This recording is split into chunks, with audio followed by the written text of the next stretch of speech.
বুদ্ধং শরণম গচ্ছামি। এই মন্দিরগুলি, যেগুলি শুধুমাত্র উপাসনার স্থান নয়, খুবই পরিচিত। আমাদের ল্যান্ডমার্কগুলো কোথায় আছে আমরা জেনে নিই।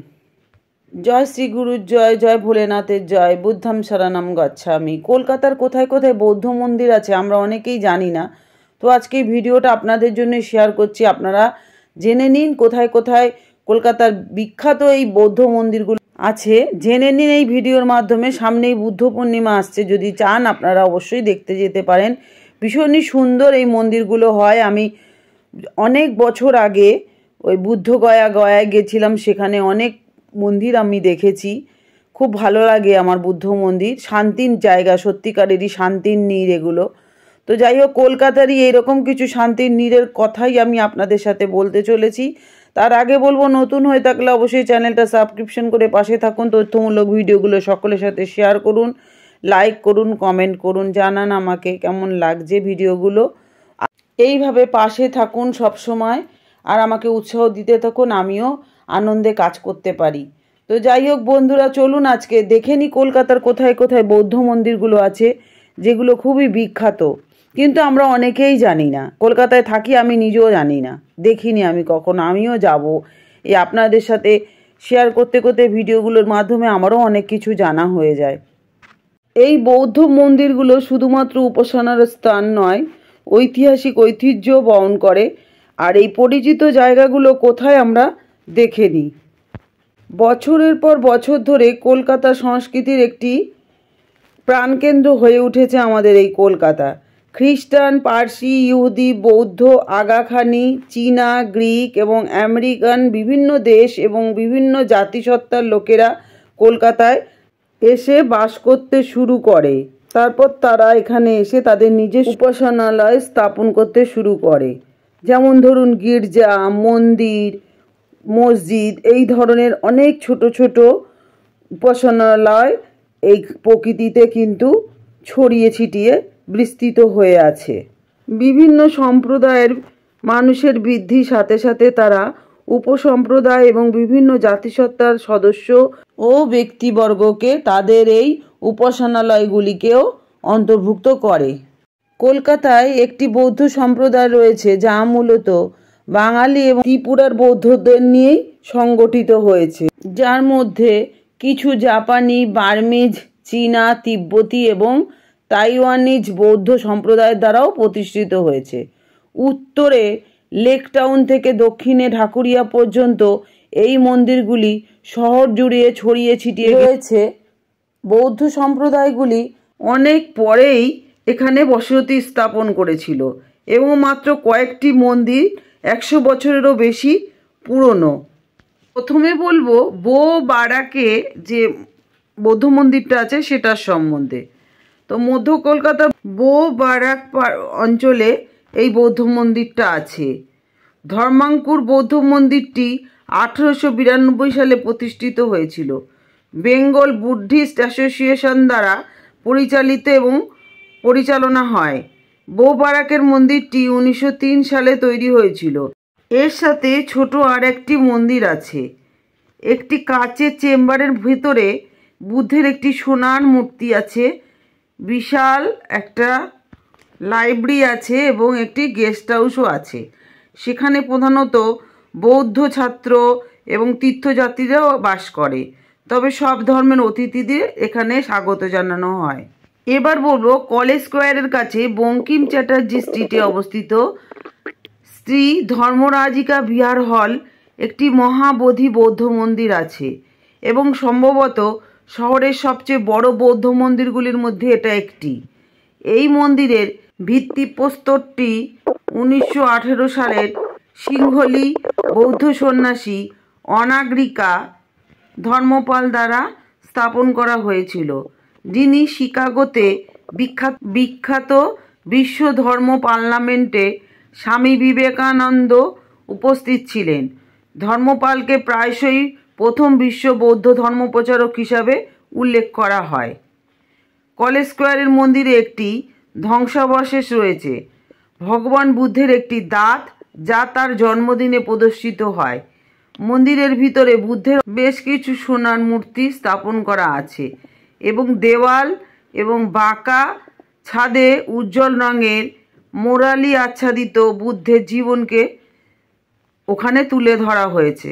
মন্দিরটি উপরের তলায় অবস্থিত এবং ভবনটি ভারতের মহাবোধি সোসাইটি সদর দপ্তর হিসাবেও কাজ করে, মানে প্রধান কার্যালয়, এবং একটি গ্রন্থাগার এবং একটি অতিথিশালাও আছে ওখানে। এবার বলবো মায়ানমারের বৌদ্ধ মন্দির, যা একসময় বার্মা বৌদ্ধ ধর্মশালা নামে পরিচিত ছিল। সেন্ট্রাল মেট্রো স্টেশনের পাশে 10 ইডেন হাসপাতাল রোডে অবস্থিত। এটা একটি নন ডেসক্রিপ্টেড বিল্ডিংয়ের বাইরে 2টি সাইনবোর্ড প্রবেশদ্বারকে নির্দেশ করে। কলকাতার মায়ানমারের বৌদ্ধ মন্দিরটি 1928 সালে উ সান মিন দ্বারা প্রতিষ্ঠিত হয়েছিল। এই মন্দিরটি বিল্ডিংয়ের 3 তলায় অবস্থিত। নিচের তলায় একটি অফিস, গেস্ট হাউস এবং একটি লাইব্রেরি আছে। এই সুন্দর বুদ্ধের মূর্তিটা 5টি অংশে বিভক্ত। একটা অংশ আলাদাভাবে ভেঙে আলাদা আলাদা অংশ প্যাকেট করে নিয়ে যাওয়া যেতে পারে, কারণ মূর্তিটির এমন বৈশিষ্ট্য, কারণ বিভিন্ন বৈদেশিক আক্রমণের থেকে মূর্তিটিকে রক্ষা করার একটা উপায় মাত্র। বিশ্বে এই ধরনের আরও 5টি বুদ্ধ মূর্তি আছে এবং বাকি 4টি মায়ানমারে রয়েছে বলে জানা গেছে। এবার বলবো নিপ্পনজান মাইহোজি বৌদ্ধ মন্দির। এটা কিন্তু ঢাকুরিয়াতে। রবীন্দ্র সরোবরের পূর্ব দিকে এবং ঢাকুরিয়ার ফ্লাইওভারের পাশে অবস্থিত নিপ্পনজান মাইহোজি একটি জাপানি বৌদ্ধ মন্দির, যেটা 1935 সালে নিচিরেন দাইশনিনের অনুসারে জাপানি বৌদ্ধ ভিক্ষুক নিচিদাৎসো ফুজি দ্বারা নির্মিত হয়েছিল। স্তূপের মতন সাদা এবং সোনার মন্দিরটি একটি বড় কম্পাউন্ডের মধ্যে ম্যানিকিওর বাগান এবং সন্ন্যাসীদের বাসস্থান সহ এখানে প্রতিষ্ঠিত আছে। এই মন্দিরে বুদ্ধের একটি সুন্দর মার্বেল মূর্তি স্থাপন করা আছে। এবার বলবো কলকাতা কর্মগণ মঠ, পদ্মপুকুর। বালিগঞ্জের পদ্মপুকুর এলাকায় অবস্থিত এই মন্দিরটা তিব্বতী বৌদ্ধ ধর্মের 4টি প্রধান বিদ্যালয়ের একটি উপসম্প্রদায়ের জন্য প্রতিষ্ঠিত এই মন্দির। মন্দিরটি বৌদ্ধ ভিক্ষুক আক্কা দর্জি দ্বারা প্রতিষ্ঠিত হয়েছিল, যিনি 1930-এর দশকের শেষের দিকে দার্জিলিং থেকে কলকাতায় এসেছিলেন। এই মন্দিরটি প্রথম দিকে হিমালয় বৌদ্ধ গম্বা নামে পরিচিত ছিল। 1970-এর দশকে মঠটি সিকিমের রুমটেক মঠের তত্ত্বাবধানে হস্তান্তরিত হয় এবং এর নাম পরিবর্তন করে কলকাতা কর্মগণ মঠ রাখা হয়। বর্তমানে মঠ ভবনটি 70-এর দশকের শেষের দিকে। মন্দিরটি কিন্তু অনেক উঁচুতে অবস্থিত। এটি একটি মন্দিরের পাশাপাশি এই ধর্ম সম্প্রদায়ের সদস্যদের আবাসস্থল। প্রথম তলায় একটি বড় প্রার্থনা হল আর আলাদাভাবে তিব্বতী নান্দনিকতা সহ বেশ কয়েকটি তিব্বতী বৌদ্ধ দেবতার মূর্তি আছে ওখানে। ছাদে বুদ্ধের একটি কাঁচের মন্দিরও আছে। এবার বলবো চাইনিজ বৌদ্ধ মন্দির যশোর রোডে, যেটা লেক টাউন এবং বাঙুরের মধ্যে যশোর রোডের একটি সরু গলিতে অবস্থিত এই ছোট বৌদ্ধ মন্দিরটি। এই মন্দিরটি 1962 সালের দিকে এবং তার 1 দশক পরে প্রসারিত হয়েছিল।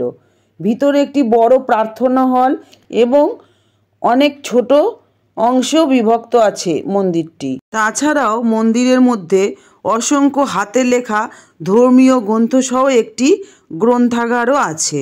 এবার বলবো আরেকটি বৌদ্ধ মঠের কথা, হুসানসাং মঠ। এটা চৌবাগে। এটি এই শহরের পূর্ব প্রান্তে অবস্থিত। এই মঠটির নামকরণ হয়েছে বিখ্যাত চীনা পরিব্রাজক হিউয়েনসাংয়ের নাম অনুসারে। মঠ কমপ্লেক্সে বেশ কয়েকটি উপাসনালয়, ভিক্ষুকদের কোয়ার্টার এবং একটি বৌদ্ধ বিদ্যালয়ও আছে। মূল মন্দিরটি একটি দোতলার ওপরে। উভয় তলায় বড় প্রার্থনা হল, যেখানে বুদ্ধের মূর্তি আছে এবং বেশ কয়েকটি দেবদেবীর মূর্তিও আছে। শেষে আর একটা বুদ্ধ মন্দিরের কথা বলবো, সেটা হচ্ছে ফো গুয়াংসাং বৌদ্ধ মন্দির। এটা ট্যাংরাতে। এটি একটি নামি চীনা মহাযান বৌদ্ধ সংগঠনের অংশ এবং তাইওয়ানে অবস্থিত সন্ন্যাসীর আদেশেই এটা প্রতিষ্ঠিত হয়েছে। এইখানে বিশাল একটি বুদ্ধের সোনার মূর্তি আছে, আর নিচতলায় আছে প্রার্থনা কক্ষ। নিচে অর্থাৎ একতলায় রয়েছে ধর্মীয় গ্রন্থের বিশাল সংগ্রহসহ একটি গ্রন্থাগার। মানে প্রত্যেকটা মঠেই কিন্তু গ্রন্থাগার আছে। মন্দিরটি মহিলা সন্ন্যাসী মিয়াও রু দ্বারা পরিচালিত হয় এবং বিনামূল্যে চীনা ক্যালিগ্রাফি ক্লাস হয় এবং তার সাথে এই সম্প্রদায়ের জন্য বিভিন্ন প্রচার এবং বিনোদনমূলক প্রোগ্রাম এবং ক্লাসেরও আয়োজন করে এই মঠ।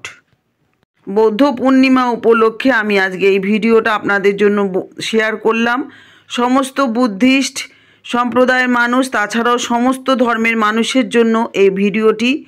আপনারা যদি ভালো লাগে অবশ্যই শেয়ার করবেন, কারণ এটা অনেক প্রয়োজনীয় তথ্য। অনেকেই জানে না কোথায় কোথায় বৌদ্ধ মন্দিরগুলো আছে কলকাতাতে। যারা জানে না তাদেরকে এই প্রয়োজনীয় তথ্যটি শেয়ার করে ওনাদের সাহায্য করবেন। আর বলবো যে কেমন লাগলো বন্ধুরা এই ভিডিওটা আপনাদের, অবশ্যই কিন্তু আমাকে কমেন্ট করে জানাতে ভুলবেন না। আর আমার সাথে থাকার জন্য, আমার সমস্ত কথাগুলো শোনার জন্য, আমার পাশে থাকার জন্য আপনাদেরকে অনেক অনেক ধন্যবাদ।